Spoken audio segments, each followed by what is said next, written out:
40 നിമിഷത്തെ ചിന്തയ്ക്കായിട്ട് സങ്കീർത്തനങ്ങൾ 1 ഞാനിവിടെ വായിച്ച് ധ്യാനിക്കുവാൻ ദിവസം ഞാൻ ക്ഷണപ്പെടുകയാണ്. സാംസ് 1.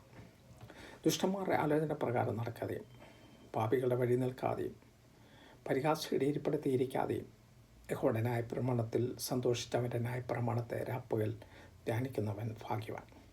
അവൻ ആറ്റരിക്കുന്നതും നട്ടിരിക്കുന്നതും തക്കകാലത്ത് ഫലം കായ്ക്കുന്നതും ഇലപെടാത്തതുമായ വൃക്ഷം പോലെ ഇരിക്കും. അവൻ ചെയ്യുന്നതൊക്കെ സാധിക്കും.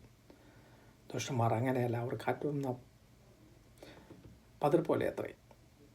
ആകയാൽ ദുഷ്ടന്മാരായ സ്ഥലത്തും പാപികൾ നീതിമാന്മാരുടെ സഭയിൽ നിവർന്ന് നിൽക്കുകയില്ല. യഹോവ നീതിമാന്മാർ വഴി അറിയുന്നു, ദുഷ്ടന്മാരുടെ വഴിയോ നാശകരമാകുന്നു. അവൻ ആറ്റരികത്ത് നട്ടിരിക്കുന്നതും തക്കാലത്ത് ഫലം കായ്ക്കുന്നതും ഇലപാടാത്തമ്മ വൃക്ഷം പോലെ ഇരിക്കുവാൻ ചെയ്യുന്നതൊക്കെയും സാധിക്കും. 1 സങ്കീർത്തനത്തിൽ നിന്ന് ഭാഗ്യവാനെ ഒരാളെ ഞാൻ പരിചയപ്പെടുത്തുന്നു. ഒരു വൃക്ഷത്തോടാണ് ഭാഗ്യവാനെ ഉപമിച്ചിരിക്കുന്നത്. ഒരു സാധാരണ വൃക്ഷമല്ല, ആറ്റരികത്ത് നട്ടിരിക്കുന്ന വൃക്ഷം.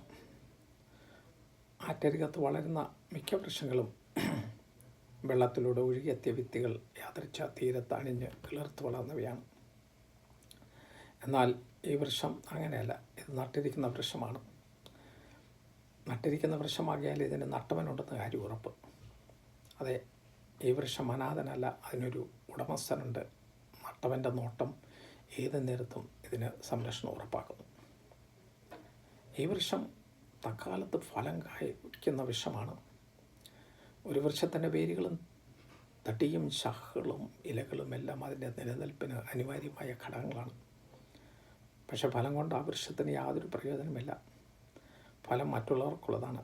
ആയുഷ്കാലം മുഴുവനും ആർക്കും യാതൊരു പ്രയോജനമില്ലാതെ അനേക വൃക്ഷങ്ങൾ ആറ്റരികത്ത് വെറുതെ തല ഉയർത്തി നിൽക്കവേ, ഈ വൃക്ഷം അതിൽ നിന്ന് വ്യത്യസ്തമാണ്. ഇത് ഫലപ്രദമായ വൃക്ഷമാണ്. ഈ വൃക്ഷത്തിൻ്റെ മറ്റൊരു പ്രത്യേകത, ഇത് ഇലകളാൽ നിറഞ്ഞ വൃക്ഷമാണുള്ളത്.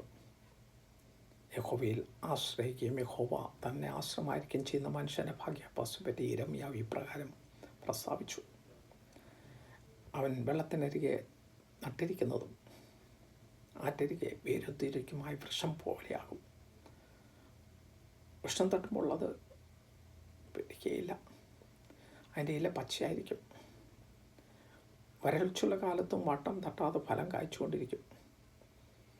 യിരെമ്യാ 17:7-8 വാക്യത്തെ നമുക്ക് കാണുവാൻ കഴിയും.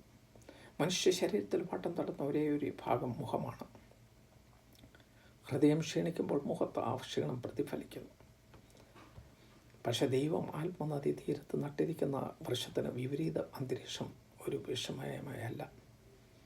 ഒടുവിൽ അവൻ ചെയ്യുന്നതെല്ലാം സാധിക്കുമെന്ന് പറഞ്ഞുകൊണ്ട് ഉപമിക്കട്ട വൃക്ഷം ഭക്തനായ ഒരു മനുഷ്യനാണെന്ന് തെളിയിക്കപ്പെടുന്നു. എന്ത്, താങ്കൾക്കും കൊതി തോന്നുന്നില്ലേ? അവൻ ഞാനായിരുന്നെങ്കിലെന്ന്. 5 കാര്യങ്ങൾ അനുസരിച്ചാൽ താങ്കൾക്ക് ഭാഗ്യവാനാകും. 1. ദുഷ്ടന്മാർ ആലോചന പ്രകാരം നടക്കരുത്. 2. പാപികളുടെ വഴി നിൽക്കരുത്. 3. പരിഹാസിയുടെ ഇരിപ്പിടത്തിയിരിക്കരുത്. 4. യഹോവയുടെ ന്യായപ്രമാണത്തിൽ സന്തോഷിക്കണം. 5. യഹോവയുടെ ന്യായപ്രമാണത്തെ രാപ്പകൽ ധ്യാനിക്കണം. ഒരു നിമിഷം കണ്ണുകൾ അടയ്ക്കാൻ പ്രാർത്ഥിക്കാം. പരിശുദ്ധനായ ഞങ്ങളുടെ സ്വർഗീയ പിതാവേ, അങ്ങയുടെ സാന്നിധ്യത്തിനായ സ്തോത്രം. അങ്ങയുടെ വചനം ഞങ്ങളുടെ ഹൃദയത്തിൽ അത് ക്രിയ ചെയ്യുവാൻ, അങ്ങയിൽ മാത്രം ആശ്രയിച്ചുകൊണ്ട് വചനം ധ്യാനിച്ച് പ്രാർത്ഥിച്ച് മുന്നേറുവാൻ സ്വർഗം ഇടയാക്കണം. യേശു ക്രിസ്തുവിൻ്റെ നാമത്തിൽ തന്നെ. Amen, amen. God bless you all.